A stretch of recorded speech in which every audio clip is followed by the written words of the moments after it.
What is up, guys? Welcome to the second video of these liveries. Now this time we're probably covering the car that I was most furthest away.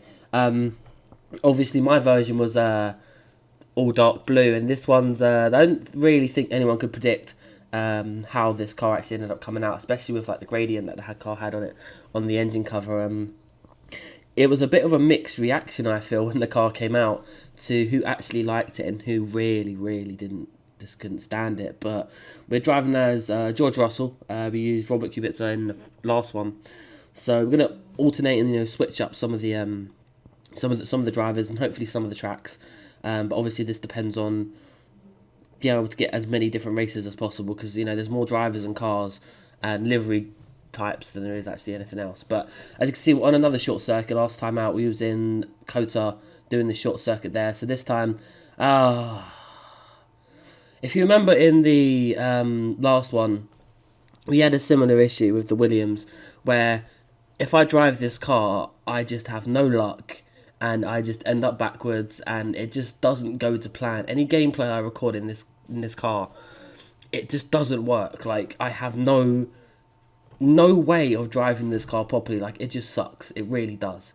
And for whatever reason, I don't know why, I just can't get on with the Williams at all. But similar as last video, this is a slightly older version build of the season mod. So there's a newer version that is out now on Race Department. Go check that out. I'll leave that in the description as well. We're going to go up the inside of Kimi Räikkönen in the Sauber. Sauber. Oh boy, Alfa Romeo. That's going to get difficult again with the racing point as well. I've gotten a little bit better with that. But the Sauber / Alfa Romeo debacle, that's going to be really difficult to get used to. But this car, it's okay. I like the black. I like the colours of contrast, the white, the blue, and the black. It's a nice blue as well. It really complements the white and the black. But the issue I have with it is the way they've done the engine cover and the side pods. Now it looks like someone just put an eclipse and then just gradiented it, fucking hell, onto the car, and they just used a very soft brush, just to like brush out a little bit, try and give a few more curves and stuff like that. Like, Kine uploaded this car really quickly, and it didn't take 2 seconds for him to get it up. Like, so there was not a lot of thought gone into it. So apart from that, maybe if they did maybe a few straight lines and a few pokey lines, and it would actually look really cool. But obviously in this case, it's not like that. It's just bog standard, and it's not too bad. Like, from this angle, it looks okay because you can't see the side pods of the engine cover. But the second you go to some broadcast shots, it just looks absolutely crap.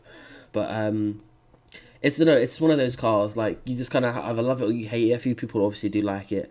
And my girlfriend, she really likes it, and I'm like, what the fuck is wrong with you? How can you like this but you don't like, say, Racing Point? Nearly said Force India, but it's easy to say, I guess. I mean, a lot of people don't like the Haas because of how basic it is. But, tomato, you either love it or you hate it. And I'm just not a fan. But when we think about how they're going to do in Australia, I actually just watched some of the episodes of the F1 documentary on Netflix, which so far, it's amazing. It shows you a lot of perspectives. And the latest episode I watched before I fell asleep last night was to do with Williams and how they do at Monaco with Lance Stroll when they were in the team and stuff like that. And I'll be honest with you, I can't see a scenario where Williams do better than last year, because the car itself, it just looks slow. And I'm not hating on George Russell. I mean, I'm not a fan of George Russell by any means. I'm not here to say, he's a bad driver, he shouldn't be in F1. There's a few drivers in F1 that probably shouldn't be in F1, but here we are. But with Kubica as well, like, don't get me wrong, he's a phenomenal driver, he's rapid. But since his incident in 2011-ish, it's just, he will never be up to the same speed. Think of it like this, right? When you think of a footballer, let's take Antonio Valencia from United, right? He was a winger and he broke his leg. He's now a left back. Now, that's obviously not the only reason why he's a left back, because, he couldn't keep up with how the game's changed over years and, keep up the pace. All right? A similar scenario in a sense. When someone in any kind of sport breaks a body part that is detrimental to what they do. In this case, Kubica, it's his hand. Like, he kind of needs his hand. You know what I mean? Like, it's kind of important to steer the car.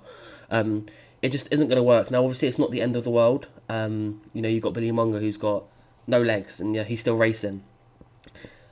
It just depends how well he can adapt. Like, obviously, it's different scenarios. Like, you can do laps at your own pace as much as you want. If it comes to a scenario like this, where, you know, there's two cars directly ahead of him, and he needs to react quickly, can he jerk his arm to get out of the way, or, you know, can he only half do it properly? And there's so many questions that haven't been answered about his injury, and that we don't know about how it's going to be. So it's going to be one of those things. We'll just have to see what happens, but it's going to be really difficult. I really do hope the best for Kubica, and just hope that if he can get points this year, that's great. And just look at this. Look at this. I literally did nothing wrong. I literally just turned the steering wheel like normal, and the car just, back end just went. Like, the gearbox overtook me, and I was great, wonderful. But whatever. In terms of how they're going to do in Australia, in terms of like predictions, because I did predictions for Racing Point. I think I said Perez comes in 11th. I'm gonna have to write these down. With Williams, I feel like they will be the slowest team overall. So I feel that, as I've had to record this twice, and I'm pretty sure I would have changed my predictions, but whatever. I'm pretty sure that George Russell will come 18th, and then Kubica will come 20th. Now, I'm not going to say who's in 19th. I'll say that when I get to that video, and I haven't recorded that video yet, so that's great. But I'm just going to end up making a whole video completely separate to these, just to do predictions, because at this rate, then the videos are going to be out before the race starts. But yeah, so that's what I predict for these two cars. 19th, 18th for Russell, and 20th for Kubica. I hope I'm wrong. Hopefully, if they can get points, then that's amazing. But we'll have to see what happens. I really don't see it on the horizon, if I'm honest with you guys. But it would be a nice change to have. But what can you do? We'll have to wait and see what happens in Australia. We've got under a week to go now, which is insane. Under a week until the race and the season kicks off, and it's going to be amazing. Like, this weekend's been busy with MotoGP, Formula E, and IndyCar. Next weekend's all Formula 1, so that's going to be interesting. I'm super excited. I hope you guys are excited for the new season as well. It's going to be so interesting with Leclerc, Gasly up there, Hamilton, Vettel. It's going to be tasty. That's been it for me this video, guys. I hope you've enjoyed. I'll see you in the next video. Until then, guys, take care. Bye-bye.